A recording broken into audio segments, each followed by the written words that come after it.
Sarmiento viene, que había sido, si mal no recuerdo, embajador plenipotenciario en Estados Unidos, había estado en Nueva York, y en Nueva York ya existía el Central Park, y viene con esa idea. Y llega acá y ve todas estas extensiones que habían sido propiedad de Rosas, que entre paréntesis habían sido confiscadas, ¿no? O sea, ya no pertenecían más a Rosas, eran propiedad del Estado. Y entonces larga la idea de construir un gran parque, al que él propone llamar Gran Parque Central de Palermo. Y en ningún momento él tampoco quiere demoler el caserón de Rosas. De hecho, el caserón se demuele cuando él ya está en Paraguay, a pocos meses antes de morir, pero él no era partidario de su demolición, y lo que él dice en los fundamentos del proyecto de ley que manda la legislatura es que pretende que ese gran terreno, esas grandes superficies que habían pertenecido a Rosas, sean un parque público.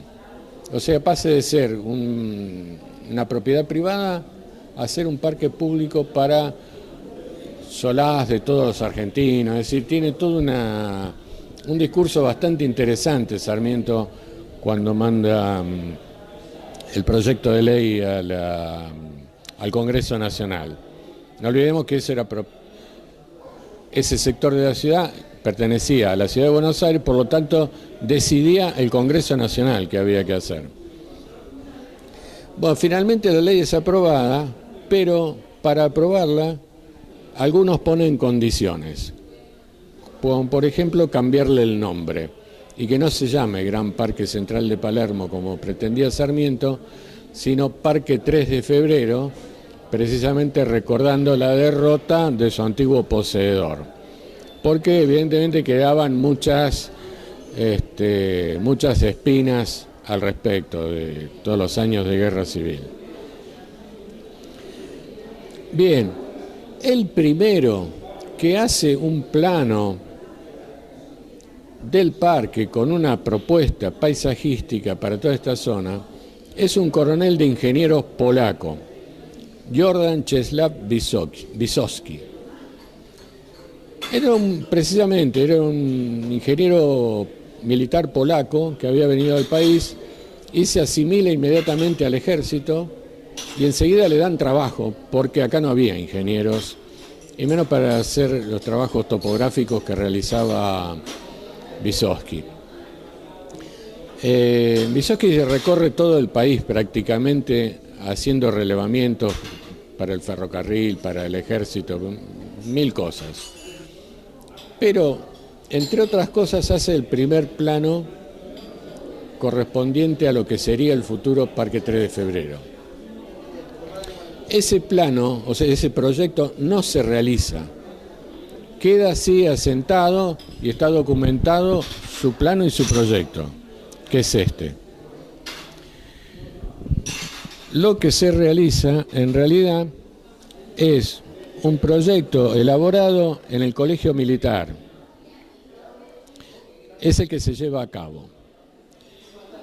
Perdón, voy a poner un par de fechas a esta altura, porque si no perdemos idea de en qué año estamos.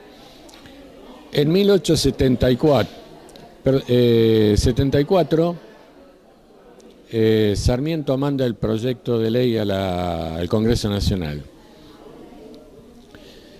Y se aprueba, pero no se inaugura hasta el año siguiente, hasta 1875, cuando ya no es más presidente Sarmiento, es presidente Nicolás Avellaneda.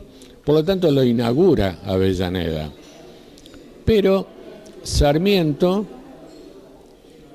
hay un desfile, hay un gran acto para la inauguración del Parque 3 de Febrero, un 11 de noviembre de 1875.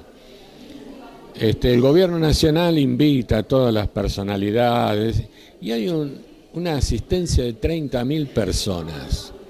Hecho inédito, porque Buenos Aires tenía 80.000 habitantes. Y hay un desfile cívico-militar. El desfile civil lo encabeza Sarmiento con una pala al hombro y una cosa que a nosotros nos resultaría insólita para esa época y para la actual. Desfilan los obreros que habían trabajado en el parque. Sí. Con Sarmiento a la cabeza. Bien. Y en ese momento Avellaneda planta una magnolia que todavía hoy existe, una magnolia grandiflora. Está mutilada, desgraciadamente, porque al hacer las veredas le mutilaron las raíces, entonces no tiene todo el esplendor que tendría que tener. Sin embargo, es el mismo árbol. Está sobre la avenida Berro. Bueno, y acá voy a hacer otro añadido intermedio, que es la creación de una comisión del Parque 3 de Febrero, que se la llamó Comisión Auxiliar del Parque 3 de Febrero, encargada de la gestión del parque. El parque se inaugura sobre unas 200 hectáreas de superficie, no sobre toda la superficie que había disponible. ¿Por qué? Porque era imposible manejar técnicamente toda esa gran superficie, estamos hablando de más de 500 hectáreas, entonces se inaugura sobre un sector que es el lugar donde hoy está el lago Victoria Ocampo, Figueroa Alcorta y Sarmiento. Y la parquización esa, todavía hay muchos elementos originales, que es el lago, un puentecito, un pabellón, un kiosco, que nada tiene que ver con la concepción actual de la palabra kiosco. Un kiosco era un objeto circular con una cubierta y rodeado por una pequeña reja o no, que está a orillas del lago de el hoy Victoria Ocampo. Bien, y la ceremonia inaugural se hace ahí. Sarmiento desfilando con una pala al hombro, Nicolás Avellaneda de presidente plantando una magnolia y haciéndose cargo de la gestión la Comisión Auxiliar del Parque 3 de Febrero. ¿Quién la constituía esta comisión? Personalidades notables de la época, como ser muchos socios de la sociedad rural y algunos otros conocidos de Sarmiento y de la élite gobernante de ese momento. Sarmiento había nombrado por decreto esta comisión, pero había nombrado de vicepresidente para abajo. El cargo de presidente no estaba cubierto.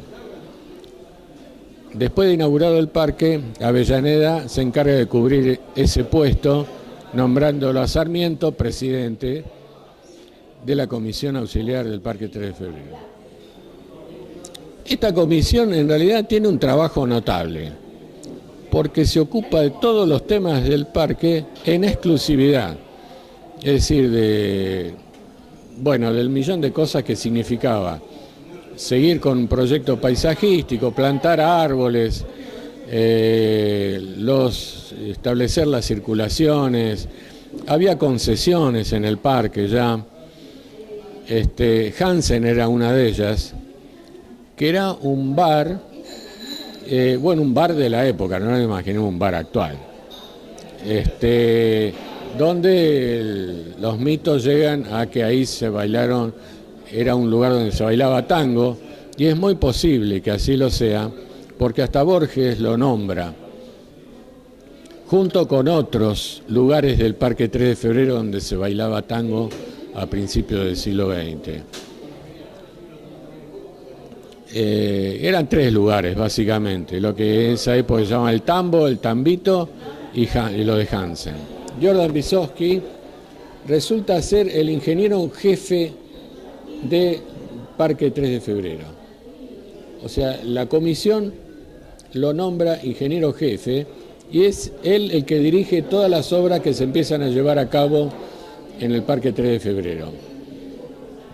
Incluso él hace el proyecto y supongo que dirige la construcción también de la casona histórica que está en el Jardín Botánico. La que está dentro del Jardín Botánico, que es todo ladrillo, a la vista, Es un proyecto y, bueno, supongo que la dirección también es de Vysotsky porque se hace en esa época. Eso fue sede del Ministerio de Agricultura, porque el Parque 3 de Febrero dependía del Ministerio de Agricultura de la Nación. No nos olvidemos también que estos eran prácticamente los arrabales de la ciudad, a fines del siglo XIX, y principios del XX también. Bueno, pero sin embargo estaba acá el Ministerio de Agricultura, en el edificio que hoy es la sede central del Jardín Botánico. Y si nos fijamos en la arquitectura de ese edificio, es coincidente con la de los arcos ferroviarios que atraviesan el Parque 3 de Febrero. Y que se pueden ver acá también sobre la avenida Juan B. Justo, entre Santa Fe y Paraguay. Es la misma, es lo que se llamó en su momento la arquitectura industrial inglesa, es de esa composición ladrillera, con un ladrillo que se exponía visualmente, digamos que no estaba recubierto. O sea, el borde superior del edificio del Botánico tiene una coincidencia extraordinaria, es prácticamente igual con la del borde de los arcos del viaducto ferroviario.